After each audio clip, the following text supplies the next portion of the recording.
अच्छे कर्मों का फल कब मिलता है? कर्मों का हिसाब, एक प्यारी सी कहानी। कर्म का फल कब मिलता कोई नहीं जानता। एक बार की बात है, एक गांव में एक बालक रहता था। उस बालक का नाम उत्तम था। उत्तम के पिता अपाहिज थे। उसकी माता गांव के बच्चों की प्राथमिक शिक्षिका थी। वे अपना घर भी संभालती एवं गांव के बच्चों को भी पढ़ाती। उत्तम अब बड़ा हो रहा था। वह इतना समझने लगा था कि घर का सारा बोझ उसकी माता पर ही है। वह अपनी माता के बोझ को बांटना चाहता था। वह अपनी माता के गृह कार्य में उनकी मदद करता था। अब वह बड़ा हो चुका था, इसलिए पास के गुरुकुल में पढ़ने जाया करता था।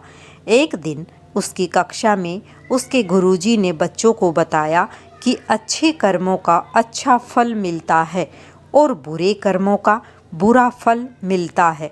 उत्तम के दिमाग में यह बात बैठ गई। उसने अपनी माता से पूछा, माँ, क्या सच में अच्छे कर्मों का अच्छा फल और बुरे कर्मों का बुरा फल मिलता है? माँ ने उत्तर देते हुए कहा, हाँ बेटा। फिर उत्तम ने पूछा, माँ, तो हम लोग तो सदैव अच्छे कर्म करते हैं, हमें फल कब मिलेगा? कितना समय लगता है अच्छे कर्मों का फल मिलने में, माँ? माता अपने पुत्र के प्रश्नों को सुनकर हंसते हुए बोली, बेटा, ये तो मुझे नहीं ज्ञात है, तुम ही बताओ। तो उलझे हुए उत्तम ने कहा, मुझे भी नहीं पता माँ। अपने बेटे के उलझन को देखते हुए माता बोली, यह सब छोड़, देख आज खेत से मकई लाई हूँ, चल तुझे पकाकर खिलाती हूँ। माता उत्तम का हाथ पकड़कर उसे रसोई में ले गई। वहाँ मकई पकाने लगी। उत्तम भी वहीं बैठ गया, परंतु उसके दिमाग में वही प्रश्न घूम रहा था।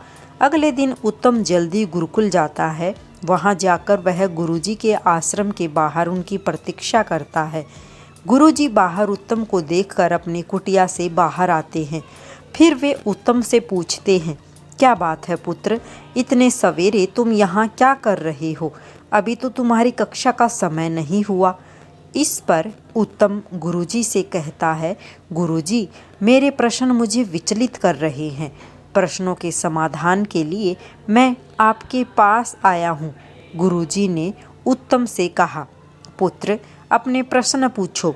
उत्तम ने पूछा, गुरुजी, क्या यह बात सत्य है कि हमें अच्छे कर्मों का फल अच्छा मिलता है और बुरे कर्मों का फल बुरा मिलता है?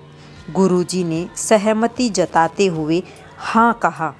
हाँ सुनने के उपरांत उत्तम ने दूसरा प्रश्न पूछा, गुरुजी, अच्छे कर्मों का फल कितने दिन में मिलता है? गुरुजी ने उत्तर दिया, समय से पुत्र, जब उस कर्म के फल आने का समय होता है उस समय ही अच्छा या बुरा फल मिलता है। आतुर उत्तम ने पूछा, परंतु गुरुजी, यदि मैं दोगुने उत्साह से अच्छे कर्म करूं? तो गुरुजी उत्तम की बात एवं मनोदशा को समझ चुके थे। उन्होंने उत्तर दिया, तब बेटा दुगुना समय लगेगा। व्याकुल उत्तम ने फिर पूछा, गुरुजी, यदि मैं और मेहनत से और ध्यानपूर्वक अच्छे कर्म करूं तो? तब गुरुजी ने मुस्कुराते हुए कहा, तब तिगुना समय लगेगा पुत्र। उत्तम परेशान हो उठा। उसने गुरुजी से कहा, गुरुजी, मैं जितनी अधिक मेहनत कर रहा हूँ अच्छे फल पाने की, यह अच्छा फल उतना दूर क्यों चला जाता है? गुरुजी ने मुस्कुराते हुए कहा, पुत्र, क्योंकि तुम्हारा ध्यान फल पर है, कर्म पर नहीं। उत्तम कहता है, मैं समझ नहीं पाया गुरुजी। गुरुजी ने कहा, मेरी बात ध्यान से सुनो पुत्र। तुमने कितने भी अच्छे बीज बोए हों और तुमने कितनी भी अच्छी खेती की हो, जब फसल आने का समय होगा तभी पता चलेगा कि फसल अच्छी आएगी या खराब। तुम कितनी भी अच्छी खेती कर लो, समय से पहले फसल नहीं आती। तुम कितनी भी बुरी खेती कर लो, समय से पहले बुरी फसल भी नहीं आती। वैसे ही पुत्र, कर्म का फल तो तभी मिलता है जब वह कर्म के फलित होने का समय आता है। परंतु हाँ, यदि तुम केवल अच्छे फल की इच्छा से फल के ऊपर ध्यान केंद्रित करते हुए कर्म करोगे तो अच्छे फल मिलने की संभावना दूर होती जाएगी। उत्तम ने गुरुजी की बात सुनकर फिर पूछा, परंतु ऐसा क्यों गुरुदेव? गुरुजी ने उत्तम को समझाते हुए कहा, पुत्र, क्योंकि तुम्हारा ध्यान अच्छे कर्म पर है ही नहीं है, फिर तुम अच्छे कर्म अच्छे से कैसे करोगे? तुम्हारा ध्यान अच्छे फल पर है, इस कारण तुम अच्छे कर्म करने से चूक जाओगे।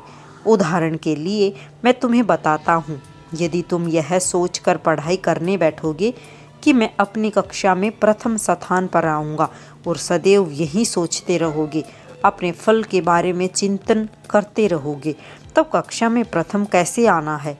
उस मार्ग से तुम्हारा ध्यान भटक जाएगा, तुम स्वप्न बुनने लगोगे और कर्म अधूरे रह जाएंगे। इस प्रकार अच्छा फल तुमसे दूर चला जाएगा। प्राय लोगों के साथ यही होता है, वे अच्छे फल के लिए अच्छा कर्म करना चाहते हैं, परंतु अच्छा कर्म अच्छे से नहीं करते। गुरुजी आगे कहते हैं, अच्छे फल के चिंतन से ज़्यादा आवश्यक अच्छे कर्म का ज्ञान है। यदि अच्छे कर्म का ज्ञान होगा और अच्छे कर्म के पथ पर निरंतर चलोगे तो अच्छे फल अवश्य मिलेंगे, इसमें कोई दो राय नहीं है। परंतु यदि अच्छे फल के बारे में सोचते रहोगे तो अच्छा कर्म नहीं हो पाएगा।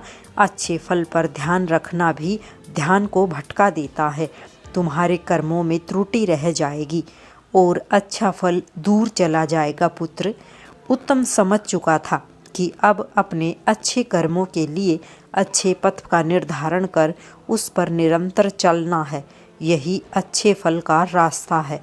अच्छे फल के बारे में सोचना मूर्खता है, वह हमें हमारे पथ से भटका देती है। राधे राधे सभी को। आपको ये कहानी कैसी लगी कमेंट बॉक्स में ज़रूर बताएं। जय श्री कृष्णा।